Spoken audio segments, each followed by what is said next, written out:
누가복음 22장 35절에서 38절의 말씀까지만 보도록 하겠습니다. 오늘 이 말씀을 가지고 훈련 끝 현장 속으로 라는 제목으로 같이 은혜를 나누기로 원합니다. 군대를 가게 되면은 기초 훈련 과정을 훈련소에서 며칠 동안 받게 됩니다. 그러나 그 훈련 기간보다 더 오래된 좌대 배치를 받아가지고 전투 현장에 싸워야 되는 배치받는 기간들이 있습니다. 훈련소에서 훈련받는 것과 전쟁터에서 전투하는 현장은 확실히 다르죠. 확실히 다릅니다. 또 삶도 마찬가지인 것 같습니다. 어릴 때 부모의 밑에서 이렇게 보호받으면서 자라는 어린 시절과 학생 시절과 홀로 독립해서 이제 살게 되면은 확실히 삶의 현장에 순간에 있는 것이 다른 것입니다.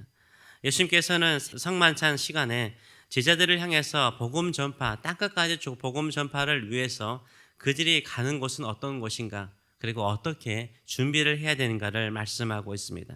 복음 전파의 현장 속은 훈련받는 시간과 다르다는 거예요. 예수님과 함께 3년 동안 훈련받는 시간과는 완전히 다르다라고 말씀을 하십니다. 35절의 말씀을 보게 되면 예수님께서 제자들을 파송하셨던 두 번의 시간을 기억하게 하십니다. 그들에게 이르시되 내가 너희에게 전대와 배낭과 신발도 없이 보내었을 때 부족한 것이 있더냐 이르되 없었나이다 라고 말하고 있어요. 예수님께서 제자들에게 두 번 파송한 적이 있었습니다. 전도 여행을 보내신 적이 있었습니다. 짧은 기간이죠. 며칠 동안 마을들로 가서 예수님이 가르치신 그 복음을 증거하고 예수님의 이름으로 귀신들을 쫓아내고 병든 자를 고치는 일을 하도록 사역자로서 보내신 적이 있었습니다. 누가복음 9장을 보게 되면 12사도를 먼저 보내셨어요. 주님의 이름으로 병든 자를 고치고 귀신을 쫓아내고 천국 복음을 전하였습니다. 그리고 제자들이 많아질 때 70명을 또한 파송하셨습니다. 70명을 파송하시면서 말씀하시기를 너희가 전대도 없이 신발도 없이 배낭도 가지지 말고 가라라고 말씀하세요. 실제로 그들이 갔더니 풍성하게 챔을 받고 복음의 능력을 경험했습니다. 이때 예수님께서 전대도 없이 신발도 없이 배낭도 없이 가라라고 말씀하셨어요. 그래서 그때 너희들이 전도여행 갔을 때 부족한 것이 있었더냐? 없었습니다 라고 제자들이 말씀하죠. 그런데 예수님께서 이제 이 성만찬에 예수님께서 이제는 십자가에서 죽으시고 하나님 아버지 우편으로 가시잖아요. 이제는 너희가 나 없이 사역하는 시기에는 전대도 가져라, 배낭도 가져라, 그리고 겉옷을 팔아서 검을 사라라고 주께서 말씀하세요. 이제는 준비하라라고 말씀하세요. 이제는 준비하라라고 주께서 말씀하세요. 왜 그럽니까? 너희가 훈련받은 시간은 지났다는 거예요. 너희가 이제는 땅끝까지 주의 복음을 증거하기 위해서 현장 속으로 들어가야 된다라고 말씀하십니다. 그러면서 36절의 말씀을 보게 되면 이르시되 이제는 전대 있는 자는 가질 것이요 배낭도 그리하고 검 없는 자는 겉옷을 팔아 살지어다라고 말씀하세요. 예수님께서 사역하실 때는 예수님의 인기를 등에 업고 전도하였기 때문에요. 그들이 전도 여행에 갔을 때 많은 사람들이 그들을 영접했어요. 그런데 이제는 예수님께서 십자가에 죽으시고 난 이후에는 현장이 달라졌어요. 나중에 유대인들이 하는 배척의 역사가 일어나잖아요. 끊임없는 핍박과 박해와 무시와 반대가 있지 않았습니까? 그런 현장 속으로 너희가 가기 때문에 이제는 준비하라라고 말씀하고 있어요. 심지어는 겉옷을 팔아서 이 당시에 사람들은 겉옷이 밤에 덮는 이불이었습니다. 근데 겉옷을 팔아서 검을 사래요. 장검을 사라는 거예요. 전쟁에 쓰는 검을 사라라고 말씀하시죠. 이것은 예수님께서 진짜 검을 사라는 말은 아니시죠. 예수님께서 베드로가 이 세상에 종 말보의 길을 자를 때 검을 가진 자는 검으로 망한다고 그랬어요. 예수님께서 검으로 복음을 증거하라 이런 말씀은 아니시죠. 이 검을 가진다는 것은 검이 필요한 것은 뭡니까? 전투 현장에서 필요한 거잖아요. 너희가 이제는 진짜 전쟁 현장에 간다는 거예요.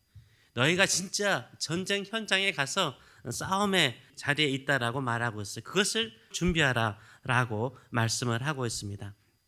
그러면 37절의 말씀을 보게 되면 이렇게 말씀하시죠. 내가 너에게 말하노니 기록된 바 그는 불법자의 동류로 여김을 받았다 한 말이 내게 이루어져야 하리니 내게 관한 일이 이루어져 가민이라 라고 말씀하세요. 예수님은 절대 검으로서 복음을 증거하기는 원하지 않았어요.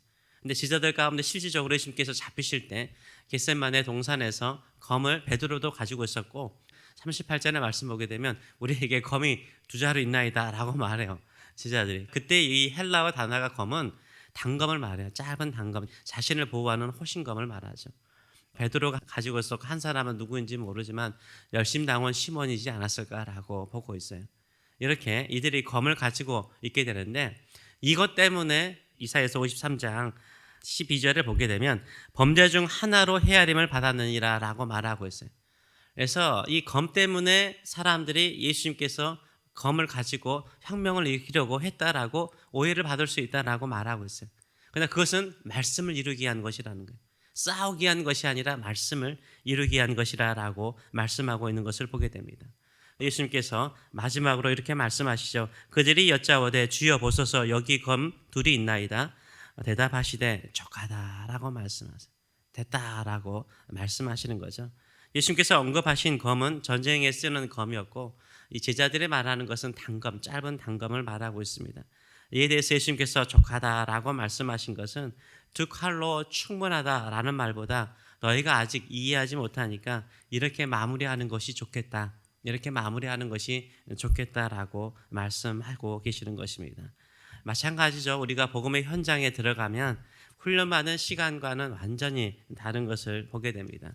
그래서 많은 분들이 거지 여행이라고 말하면서 아무런 준비 없이 그냥 가서 한번 해봐라 라고 하죠.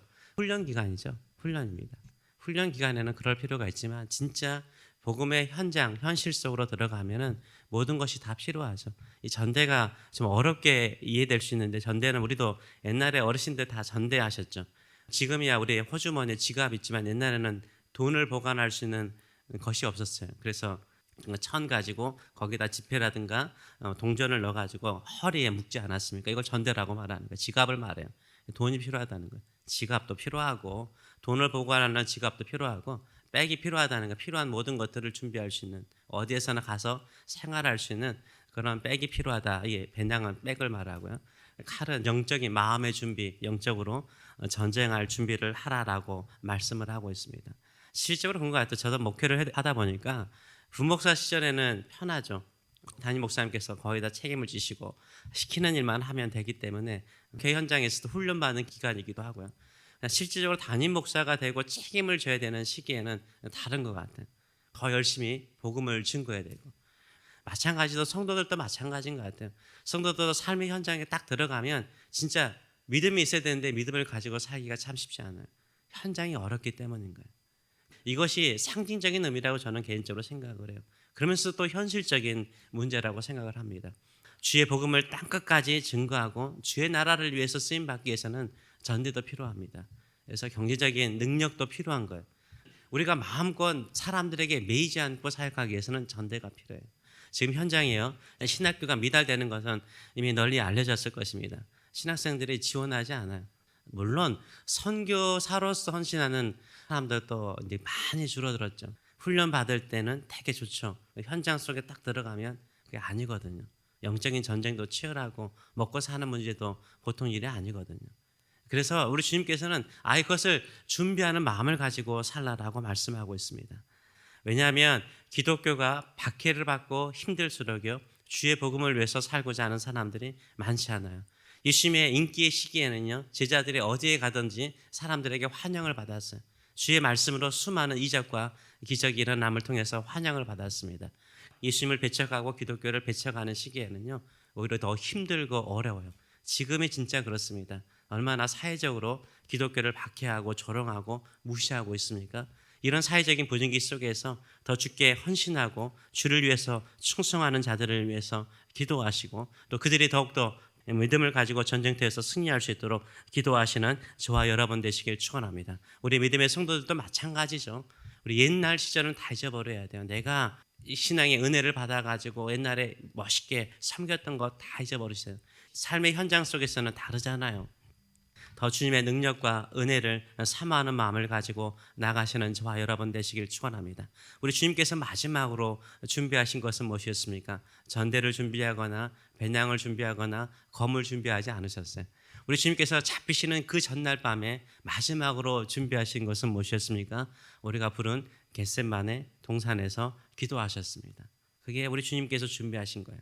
내 뜻대로 마시고 내 뜻대로 마시고 이 잔이 내게는 너무나 힘들고 아버지께서 맡기신 사명을 감당하는 데는 이 잔이 너무나 나에게는 힘들지만 내 뜻대로 마시고 아버지 뜻대로 해달라는 마지막 기도가 우리 주님께서 마지막으로 준비하신 배낭이요 준비하신 전대였습니다. 그 마음을 가지고 나가시는 저와 여러분 되시길 축원합니다. 힘들고 어려울 때마다 겟셋만의 기도를 기억하시고 내가 주의 뜻을 따라 살면 예수님께서 3일 만에 살아나신 것처럼 빈 무덤을 제자들에게 보여주신 것처럼 우리에게도 그 놀라운 생명의 역사를 이루어 주실 줄 믿습니다. 회복의 역사를 이루어 주실 줄 믿습니다. 더 큰 일로 우리를 사용하여 주실 줄 믿습니다. 그런 믿음을 가지고 주께 나가시는 저와 여러분 되시길 축원합니다. 기도하겠습니다.